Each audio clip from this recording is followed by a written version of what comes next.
क्या विष तो पी रहे हैं, जहर तो पी रहे हैं ना।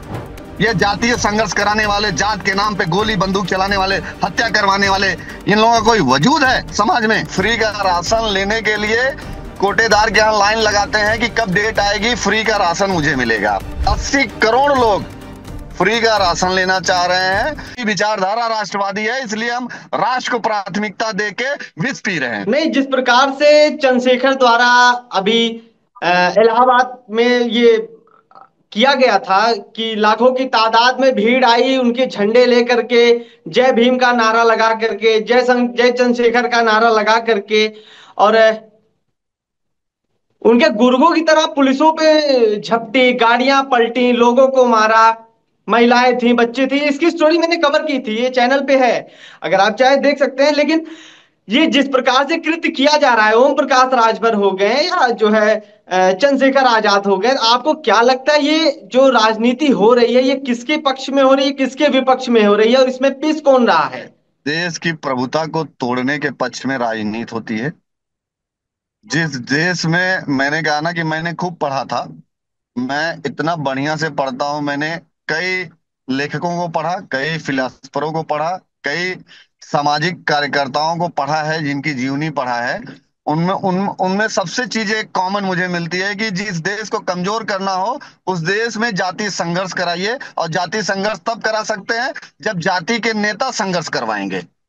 आप समझिए, हिंदुस्तान एक ऐसे प्रभुतादायक समाज है, देश है, जहां पे 6,742 जातियां, नौ नौ रिलीजन्स रहते हो। और हमारा इतिहास है कि हम सर्वधर्म हिताय सर्वजन सुखाय की में बिलीव किए।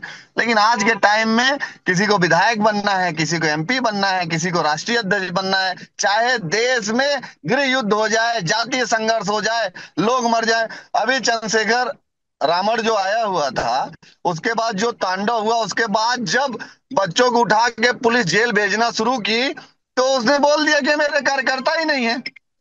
तब सोचने की आवश्यकता है उन लोगों को जो भैया जिंदाबाद मुर्दाबाद बोलते हैं। तो भैया जिंदाबाद मुर्दाबाद की बहादुरी नहीं है जो आप बोलते हो ना।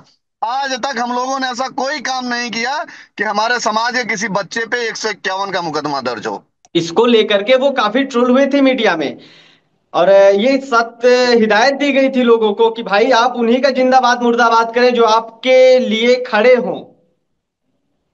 अब मेरे हिसाब से चंद्रशेखर जी को यह सोचना चाहिए था, वो जिसके लिए प्रयागराज जा रहे थे, जिस महिला युवती को न्याय दिलाने के लिए जा रहे थे, उससे पहले उन्हें खुद को एक बार सोच लेना चाहिए कि वो भी किसी महिला युवती के आरोप में फंसे हुए हैं। रोनी घावरी आरोप लगा रही है, ट्वीट करके चिल्ला रही है ट्विटर पे, लेकिन उसका कोई जवाब नहीं दे रहे हैं। इस पर आप क्या कहना चाहेंगे? मैं दो तीन चीजें पीयूष साहब को बताऊंगा।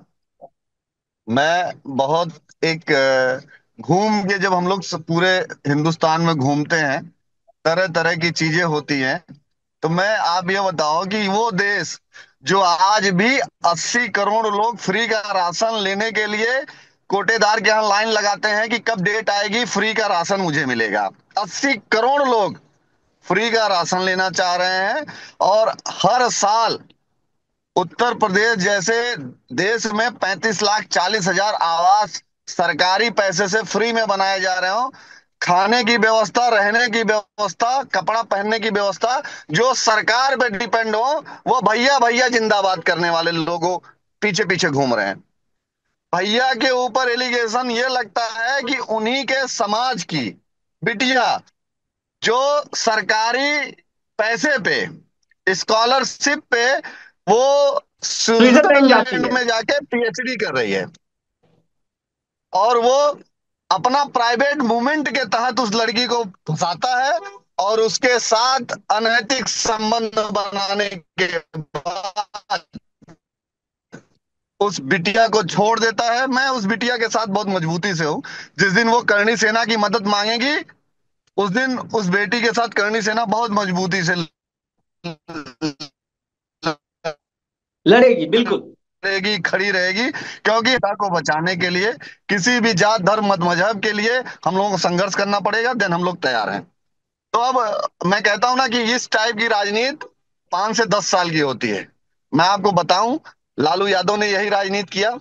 मायावती जी की यही राजनीति थी, अखिलेश यादव की यही राजनीति थी। आप स्थिति सबकी देख लीजिए, ठीक है। आप मीडिया जगत से जुड़े हुए हैं, कई प्रदेशों में जातीय पार्टियां जो बनी, आज वो अपने वजूद के लिए संघर्ष कर रही हैं।